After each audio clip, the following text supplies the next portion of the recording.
High friend, welcome back to শিবানীর রান্নাঘর। আশা করি সবাই খুব ভালো আছো। আজ আমি তোমাদের জন্য নিয়ে চলে এসেছি ভেটকি মাছের তেল দিয়ে পুঁই চচ্চড়ি। পুঁই চচ্চড়ি করার জন্য আমি খুব ভালো ফ্রেশ পুঁই শাক কিনে নিয়েছি বাজার থেকে। এবারে শাকগুলো আমি কেটে নেব। শাকগুলো কেটে নিচ্ছি, আর শাকের পাতাগুলো থেকে প্রথমে পাতার ডাঁটিগুলো বাদ দিয়ে ছোটো ছোটো করে শাকগুলো কেটে নেব। তারপর পুঁই শাকের ডাঁটিটা কেটে নেব, ছোটো ছোটো করে টুকরো করে নেব। আর ডাঁটাগুলো যদি মোটা থাকে তো অল্প করে মাঝখান থেকে চিড়ে নিতে পারো, এতে সিদ্ধ খুব ভালো হয়। পুঁই শাক সব মরশুমেই পাওয়া যায়, তবে পুঁই শাকের সঙ্গে তেল চচ্চড়ি হলে তো কথাই নেই, জমে যায়। দেখো শাকের ডাঁটাগুলো আমি কেমন কেটে নিচ্ছি মাঝখান থেকে। এভাবে কেটে নেবে তো তাড়াতাড়ি সিদ্ধ হয়ে যাবে। হয়ে গেল আমার পুঁই শাক কাটা পুরো রেডি। এবারে চলো বানিয়ে নিই ভেটকি মাছের তেল দিয়ে পুঁই চচ্চড়ি।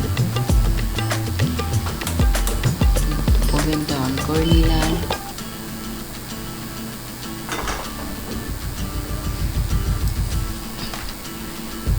কড়াই বসিয়ে নিয়েছি, তার জন্য নিয়ে নিয়েছি পুঁই শাক কেটে নিলাম, আর নিয়ে নিয়েছি আলু, ঝিঙে, বেগুন, পেঁয়াজ আর ফ্রেশ ভেটকি মাছের তেল। দেখতেই পাচ্ছ তেলটা পুরো চর্বি। তো কড়াই গরম করে তার মধ্যে আমি অল্প পরিমাণে সর্ষের তেল দিলাম, খুবই অল্প পরিমাণে দিলাম। এরপর আমি তেলের মধ্যে হলুদ মাখিয়ে নিচ্ছি।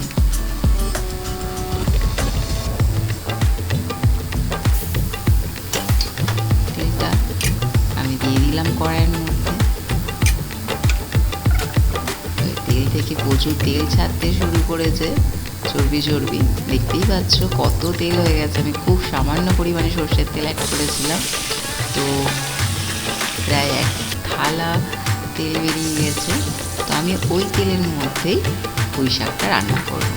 ভেটকি মাছের তেলগুলো দিয়ে দিয়েছি, তেল গরম হতে তার মধ্যে পাঁচফোড়ন দিয়ে দিয়েছি, আর দিয়ে দিচ্ছি কেটে রাখা আলুর টুকরোগুলো।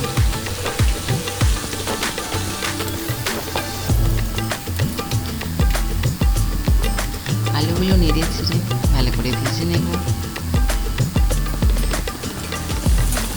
এর মধ্যে অ্যাড করে দিচ্ছি ঝিঙে, বেগুন আর পেঁয়াজ।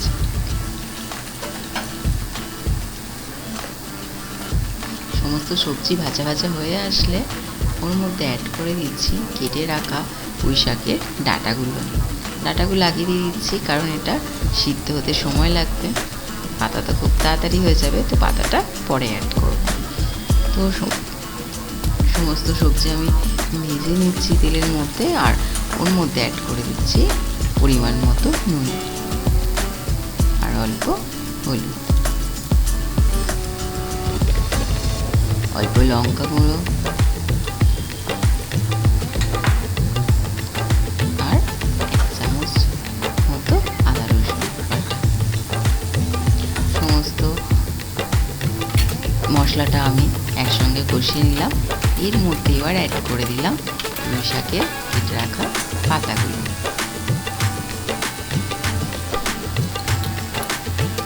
সমস্ত সবজি আর পুঁই শাক আমি নাড়াচাড়া করে নিচ্ছি।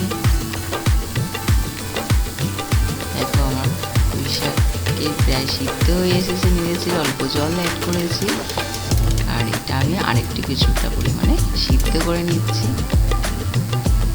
সিদ্ধ হয়ে গেছে। এবার আমি এর মধ্যে অ্যাড করে দিচ্ছি ভেজে রাখা তেলটা। পুরো চর্বি সুন্দর। দেখতেই পাচ্ছ আমি আগেই তেলটা অ্যাড করেছিলাম, এবারে চর্বিগুলো এর মধ্যে অ্যাড করছি। আর এর মধ্যে অ্যাড করে দিচ্ছি ভাজা মশলাগুলো।